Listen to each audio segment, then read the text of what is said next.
कर्पूरगौरं करुणावतारं संसारसारं भुजगेन्द्रहारं सदा वसन्तं हृदयारविन्दे भवं भवानी सहितं नमामि। ओम नमो नारायण। ओम नमो भगवते वासुदेवाय। जय श्री कृष्णा। राधे राधे। जय माता दी। हर हर महादेव। जय भोलेनाथ। आत्मा की 3 सूक्ष्म अवस्थाओं के बारे में इस प्रस्तुति में समझेंगे। आत्मा आध्यात्मिक रूप से बहुत महत्वपूर्ण है। अगर विज्ञान की दृष्टि से आप देखेंगे तो पाएंगे कि बिना प्रामाणिकता के भी विज्ञान आत्मा या किसी सूक्ष्म शक्ति को नकारता नहीं है। आत्मा का अस्तित्व और उसका आभास आप सभी ने किसी न किसी रूप में अनेकों बार किया होगा, और आप में से कई साधक और भक्त ऐसे भी हैं जिन्होंने अपनी दिव्य दृष्टि से आत्मा का साक्षात्कार भी किया होगा, समझा होगा, परखा होगा। यूं तो आप भौतिक शरीर में हैं और सिर्फ विज्ञान के दृष्टिकोण से अगर आप समझेंगे तो ये बातें आपको तर्कहीन लगने लगेंगी, और जब आप अध्यात्म की दृष्टि से देखेंगे, समझेंगे, तो आप ये महसूस कर पाएंगे कि आपने आज तक जो भी जाना था या फिर समझा था वो 1% के बराबर भी नहीं था। आत्मा का अस्तित्व ऐसा है जिसे आप समझकर अध्यात्म की गहराइयों में उतर सकते हैं, और आज इस प्रस्तुति में कुछ गहन रहस्यों की चर्चा करेंगे। आत्मा के अस्तित्व के बारे में आप वेद पुराणों और धार्मिक ग्रंथों के सापेक्ष में भी जान सकते हैं या समझ सकते हैं। ऐसे में गरुड़ पुराण में अगर आप जाएंगे या देखेंगे तो विस्तार से आत्मा के बारे में बहुत सारे रहस्यों तक आप पहुंच पाएंगे। जबकि अगर आप धर्म ग्रंथों या फिर किसी शास्त्रों, पुराणों और वेदों के सापेक्ष में ना समझकर आप किसी ऐसे व्यक्ति से जो आपके गुरु के तुल्य हों या फिर मार्गदर्शक के तुल्य हों, उनसे भी समझ सकते हैं जो दैवीय शक्तियों के उपासक हैं, या फिर ऐसे साधु संत तपस्वी जिन्होंने मंत्र जप या तपस्या या साधना की शक्ति से आत्मा की अवस्थाओं को समझा है। आज आमतौर से आत्मा की सूक्ष्म अवस्थाओं को जानने के लिए आप अध्यात्म में उतरेंगे तो ही समझ पाएंगे। जब तक आत्मा आपके शरीर में है तब तक आप जीवित हैं, और वहीं आत्मा शरीर से निकलते ही आपका शरीर मिट्टी के जैसा हो जाता है।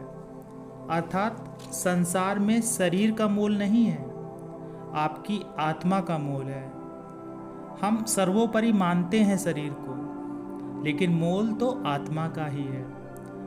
जब तक आत्मा अग्नि के रूप में शरीर में रहती है तब तक आत्मा के लिए शरीर ही हीरा होता है। आइए इसी हीरे की एक कहानी सुनाते हैं आपको। एक बार एक नाविक के पास चमकता हुआ बहुत बड़ा सा पत्थर था। वो पत्थर उसे कहीं से मिला हुआ था जो कि हीरा था, लेकिन नाविक उसको पत्थर ही समझता था। नाविक ने वो पत्थर अपनी नाव में सजा रखा था या टांग रखा था। उसकी नाव चमकते पत्थर वाली नाव के नाम से भी जानी जाती थी। एक दिन उसकी नाव पे बैठने के लिए एक मोची आया जो नदी पार करना चाहता था। उसने उस चमकते हुए पत्थर को देखा तो उसको ये लगा कि ये पत्थर उसे लेना चाहिए। इसके लिए उसने नाविक से बात की और पत्थर का मोलतोल करके वो पत्थर उसने खरीद लिया, और उस पर रखकर उसने चमड़ा काटना शुरू कर दिया। हीरा सबसे ठोस होता है।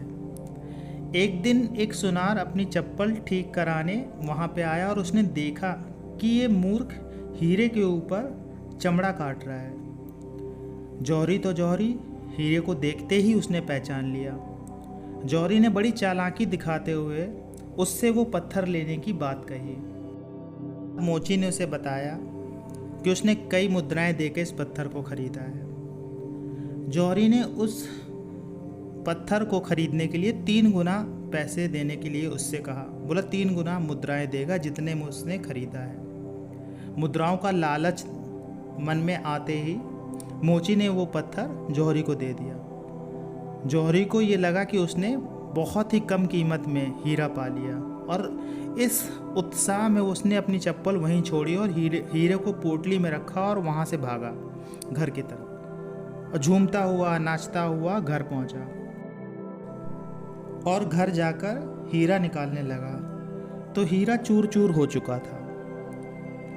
उसने देखा कि हीरा चूर चूर हो चुका है, मेरा हीरा चूर चूर हो गया है।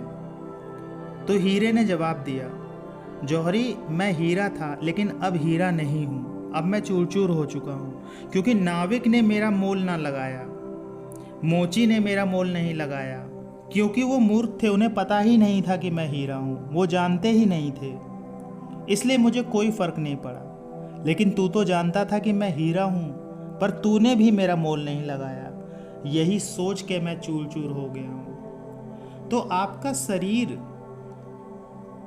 शरीर आपका हीरा है और आपको हीरा ही मिला है, तो हीरे का मोल समझिए, आप इसे व्यर्थ में मत जाने दीजिए। आपको शरीर रूपी जो धन मिला है उस धन का प्रयोग करिए, इसका दुरुपयोग मत करिए, अपने जीवन को अच्छे कर्मों में लगाइए, व्यर्थ मत जाने दीजिए। पता नहीं कितने जन्मों में भटकने के बाद, कितने योनियों में भटकने के बाद में आपको ये इंसान का जन्म मिला है।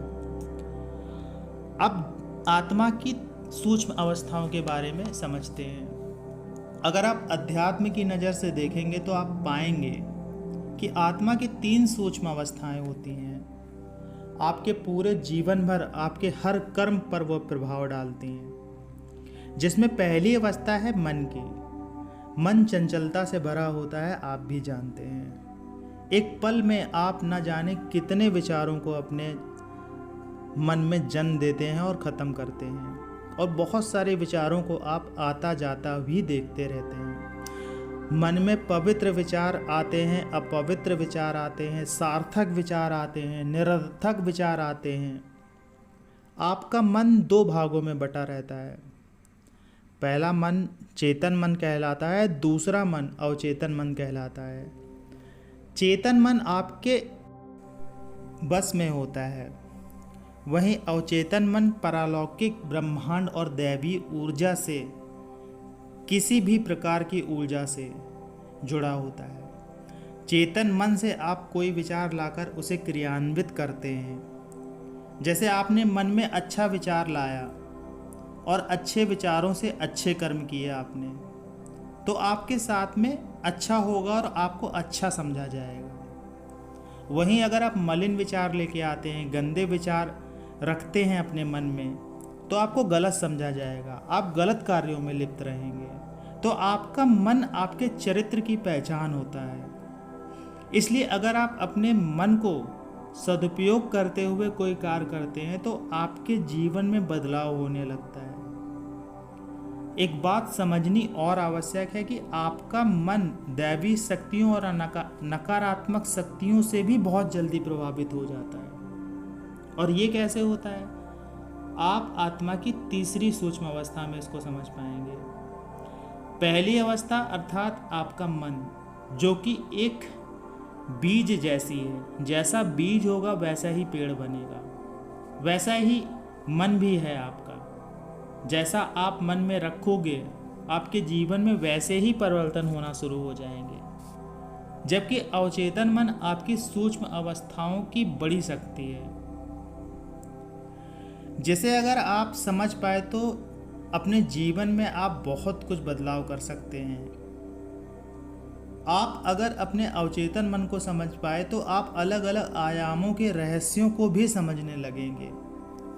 अवचेतन मन जादू जैसा है और आप वास्तविकता में जो नहीं कर सकते हैं वो अवचेतन मन आपको दिखाता है और करवाता है।